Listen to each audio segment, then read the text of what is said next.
예레미야서 10장을 보겠습니다.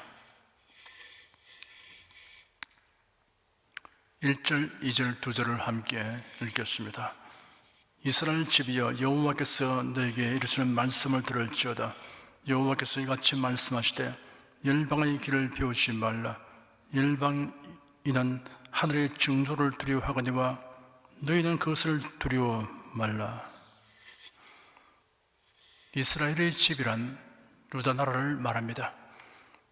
하나님이 하시는 말씀을 들으라고 하였습니다. 하나님의 인생을 향하여 말씀하여 주시니 참 감사한 일입니다. 하나님의 말씀을 듣게 되는 것이 크나큰 행운이며 복입니다. 다만 그 말씀을 믿고 순종해야 복이 됩니다. 열방의 길을 비우지 말라 하셨습니다.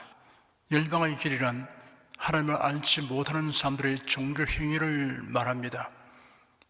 3절에서 5절까지 함께 읽겠습니다. 열방의 규례는 헛된 것이라. 그 유연한 것은 살림에서 벤 나무요 공장의 손이 도끼로 만든 것이라. 그들이 은과 금으로 그것을 꾸미고 목과 장도리로 그것을 든든히 하여 유동치 않게 하나니 그것이 갈린 기둥 같아서 말도 못하며 걸어 다니지도 못하므로 사람에게 매임을 입느니라. 그것이 화를 주거나 복을 주지 못하나니 너희는 두려워 말라 하셨느니라. 열방의 규례란 열방의 길과 같은 뜻으로 종교적인 관습과 행위를 말합니다. 이방인들이 섬기는 신이란 나무를 베어 다듬고 조각한 것에 은과 금을 입힌 것이며 넘어지거나 도적맞지 않도록 단단하게 고정시킨 것입니다.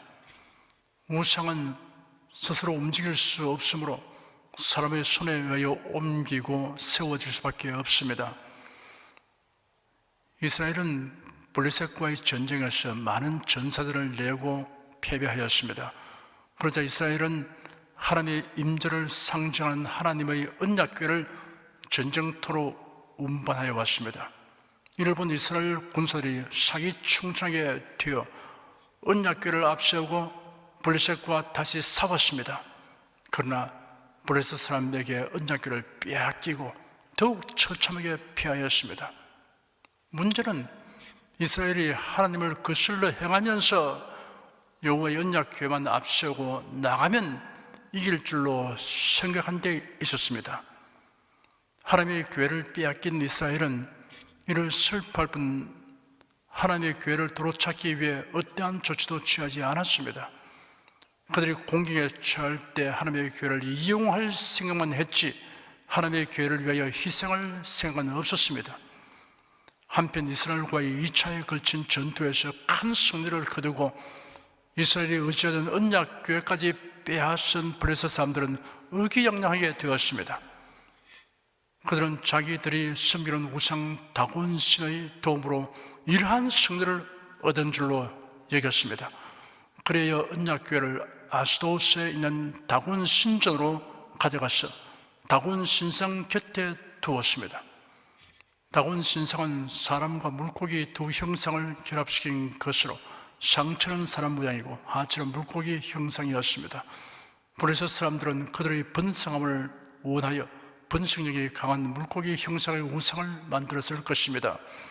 하나님의 교회를 다곤 신전에 가져다 둔 것은 다곤 신이 준 승리에 대한 감사의 표시를 하려고 했던 것입니다.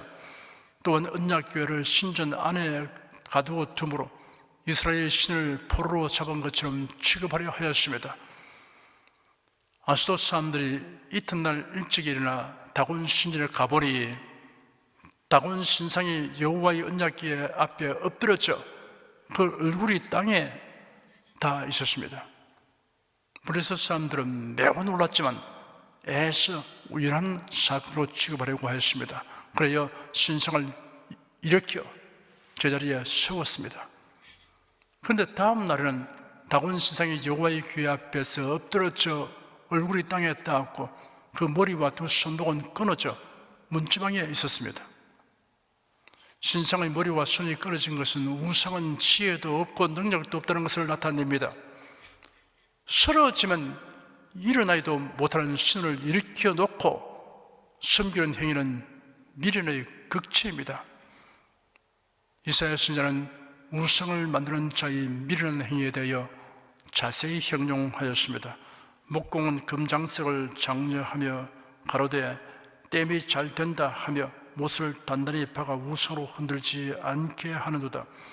사람들이 주머니에서 금을 쏟아내며 오늘 저울에 따라 장세에게 주고 그것을 신을 만들게 하고 그것에게 엎드려 경배하고 그것을 들어 어깨에 메어다가 그의 처수에 두면 그것이 서서 있고 거기서 능히 움직이지 못하며 그에게 부르셔도 능히 응답지 못하며 고난에서 구해내지도 못하니라 라고 묘사하였습니다. 블레셋 사람들은 신상이 넘어진 첫날 우상의 실체를 깨달아야 했습니다. 그러나 다음날 신상이 부서져 있어도 깨닫지 못했습니다. 이러한 신상을 버리기는커녕 끊어진 신상의 머리와 손이 닿았던 문지방까지 신성시하게 되었습니다. 하나님의 택함을 받지 못한 사람은 사실을 목도하고서도 깨닫지 못합니다. 시편 49편 20절에 존귀에 처하나 깨닫지 못하는 사람은 멸망하는 짐승 같다라고 하였습니다. 어떤 우상이든 그 우상이 화를 주거나 복을 주지 못하는 것은 자명한 일입니다. 유다 백성이 이방인의 종교 관습에 젖어서 이룰 성신이나 사람이 만든 우상을 두려워하기 때문에 이러한 것들을 두려워하지 말라는 말씀을 들어야 할 지경이 되었습니다. 6절에서 10절까지 함께 읽겠습니다. 여호와여 주와 같은 자 없나이다. 주는 크시니 주의 이름이 그 권능으로 인하여 크시니이다. 열방의 왕이시여 주를 경외치 아니할 자가 누구리이까? 이는 주께 당연한 일이라. 열방의 지혜로운 자들과 왕족 중에 주와 같은 자 없음이니이다. 그들은 다 무지하고 어리석은 것이니 우상의 돌은 나무뿐이라. 다시스에서 가져온 은박과 우바스에서 가져온 금으로 꾸미되 공장과 장색을 손으로 만들었고 청색 자식 감으로 그 옷을 삼았나니 이는 공교한 사람이 만든 것이오니와 오직 여호와는 참 하나님이시요 사실은 하나님이시요 영원한 왕이시라. 그 진노하심에 땅이 진동하며 그 분노하심을 열방이 등이 당치 못하느니라. 우상은 참 하나님이 아니라 거짓신입니다. 그 우상을 제작하기 위하여 값비싼 재료들을 외국에서 구입하여 만들고 열방의 지혜로운 자와 강한 나라의 왕족들이 섬긴다고 하여도 거짓신일 뿐입니다. 하나님은 우상과 완전히 구별됩니다. 참되신 하나님은 홀로 하나이십니다. 하나님께서 모세에게 계시하시기를 나는 스스로 있는 자니라 하였습니다. 본문에 게시된 내용을 정리하면 다음과 같습니다. 여호와 하나님은 위대하신 하나님이십니다. 그의 권능이 크십니다. 천지 만물을 만드셨습니다. 여호와 하나님만이 참 하나님이십니다. 그 외에는 모두 실제하지 아니한 거짓신입니다. 여호와 하나님은 살아계신 하나님이십니다. 여호와 하나님은 영원한 왕이십니다. 여호와 하나님은 심판하시는 하나님이십니다. 하나님의 진노하심에 땅이 진동하며 그 분노하심을 열방이 능히 당치 못한다고 하였습니다. 11절 한 절을 함께 읽겠습니다. 너희는 이같이 그들에게 이르기를 천전을 짓지 아니한 신들은 땅 위에서 이 하늘 아래서 망하리라 하라. 사람들이 신이라고 섬기지만 창조주이신 하나님 외에는 사람들이 신격화한 모든 우상은 결국 다 소멸될 때가 옵니다. 베드로후서 3장에 기록되기를 이제 하늘과 땅은 그 동일한 말씀으로 불살하기 위하여 간수하신 바 되어 경건치 아니한 사람들의 심판과 멸망의 날까지 보존하여 두신 것이니라. 사랑하는 자라 주께는 하루가 천년 같고 천년이 하루 같은 이 한 가지를 잊지 말라. 하나님의 날이 임하기를 바라보고 간절히 사모하라. 그날에 하늘에 불에 타서 부르시고 체질이 뜨거운 불에 녹아지리니와 우리는 그 약속대로 의에 가는 바 새하늘과 새 땅을 바라보로다 하였습니다. 12절에서 16절까지 함께 읽겠습니다. 여호와께서 그 권능으로 땅을 지으셨고 그 지혜로 세계를 세우셨고 그 명철로 하늘들을 펴셨으며 그가 목소리를 발하신 적 하늘에 많은 물이 생기나니 그런 땅 끝에서 구름이 오르게 하시며 비를 위하여 번개하게 하시며 그 곳간에서 바람을 내시거늘 사람마다 우준하고 무시하도다 금장색마다 자기의 조각한 신상으로 인하여 수치를 당하나니 이는 그 부어 만든 우상 거짓 것이요 그 속에 생기가 없음이라 그들은 흙것이요 망령되이 만든 것인즉 징벌하실 때 멸망을 넣을 것이나 야곱의 분께서 이같이 아니하시니 그런 만물의 조성자요 이스라엘은 그 산업의 지파라 그 이름은 만군의 여호와시니라. 하나님의 무한하신 권능과 지혜로 만유를 창조하시되 말씀으로 지으셨습니다. 창세기에 기록된 천지 창조 기사에 하나님이 말씀하시니 그대로 되었다라고 하였습니다. 사람이 창조주를 믿지 않고 피조물을 조물주 자리에 두고 섬기는 것은 어리석음과 무식함의 극치입니다. 하나님의 영광을 썩어질 피조물의 형상으로 만들어 섬기는 우상 숭배자들은 그의 무지와 망령된 행위로 인하여 반드시 수치를 당하게 됩니다. 야곱의 다른 이름이 이스라엘입니다. 여호와는 이스라엘의 기업이 되시고 이스라엘은 여호와 하나님의 기업이 됩니다. 선지자는 여기서 하나님과 선민 이스라엘과의 매우 친밀하고 아름다운 관계를 묘사함으로써 우상 숭배하는 그들의 망령됨을 더욱 부각시켰습니다. 17절, 18절 두 절을 함께 읽겠습니다. 애호사인 가운데 안전자여 내 구름 위를 이 땅에서 수습하라. 여호와께서 이같이 말씀하시되 보라 내가 이 땅에 거하는 자를 이번에는 내어 던질 것이라 그들을 괴롭게 하여 깨닫게 하리라 하셨느니라. 유다 백성이 바빌론의 침략을 받아 애워싸이고 포로되어 갈 것에 대한 예언입니다. 하나님께서 유다 백성에게 이런 환난이 임하게 하신 이유는 그들이 깨닫고 회개하도록 하기 위함이라고 말씀하셨습니다. 말로 해서 듣지 않으면 결국 징벌을 내려서라도 돌이키게 하려고 하십니다. 19절 한 절을 함께 읽겠습니다. 슬프다 내 상처여 내가 중상을 당하도다. 그러나 내가 말하노라 이는 참으로 나의 고난이라 내가 참아야 하리로다.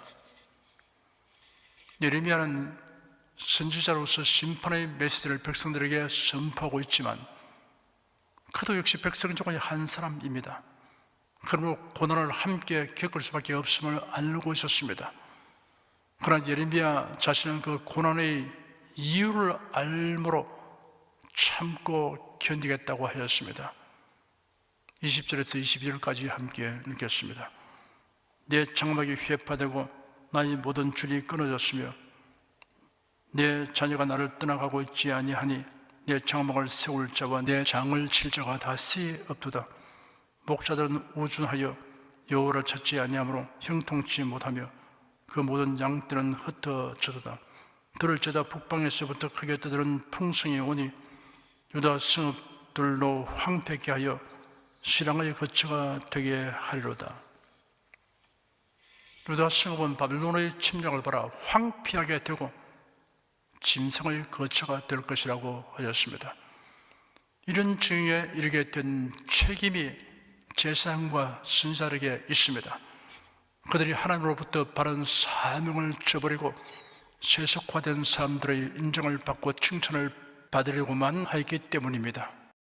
23절 한 절을 함께 읽겠습니다. 여호와여 내가 알거니와 인생의 길이 자기에게 있지 아니하니 그름을 지도함이 걷는 자에게 있지 아니하니이다.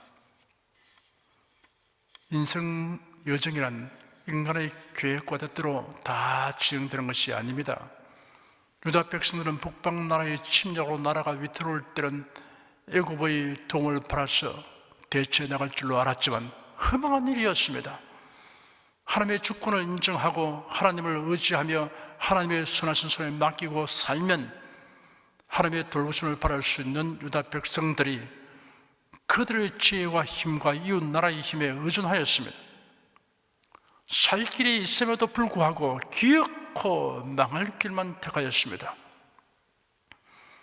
사람의 지혜와 힘이나 다른 나라의 도움을 무시하라는 것이 아닙니다. 우선순위에 두지 말라는 것입니다. 너희는 먼저 하나님의 나라와 그의 의를 구하라 라고 예수께서 말씀하셨습니다. 하나님을 경외하는 것이 우선순위가 되고 기반이 되도록 해야 한다는 뜻입니다. 24절 한 절을 함께 읽겠습니다. 여호와여 나를 징계하옵시되 너그러이 하시고 진노로 하지 마옵소서. 주께서 나로 없어지게 하실까 두려워하나이다. 선지자는 백성의 입장에 있어서 하나님이 긍휼히 여겨주기를 간구하였습니다. 비록 징계를 받더라도 민족이 멸절되는 일이 생기지 않도록 간구하였습니다. 25절 한 절을 함께 읽겠습니다. 주를 알지 못하는 열방과 주의 이름으로 기도하지 아니하는 족속들에게 주의 분노를 부으소서. 그들은 야곱을 씹어 삼켜 멸하고 그 거처를 황폐케 하였나이다. 바벨론은 하나님이 유다를 심판하시는 도구로 사용되었습니다. 하나님의 백성을 심판하는 도구로 사용되는 이방 나라 역시 심판을 받게 됩니다. 마치 부모가 매를 들어 자식의 종아리에 피멍이 들도록 심하게 징계한 후에는 그 매를 꺾어버리는 것과도 같습니다. 기도하겠습니다.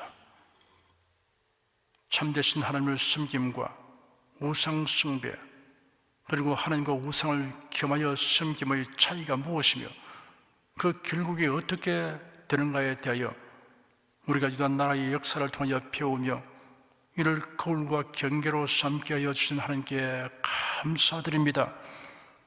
하나님이 누구이신가, 어떻게 섬겨야 하는가를 아는 지식이 인생의 흥망에 결정적인 관련이 있음을 알게 된 우리가 이 보배로운 지식으로 살아갈 뿐 아니라 이를 많은 사람들에게 전해야 하는 사명을 수행하도록 성령께서 도와주시옵소서.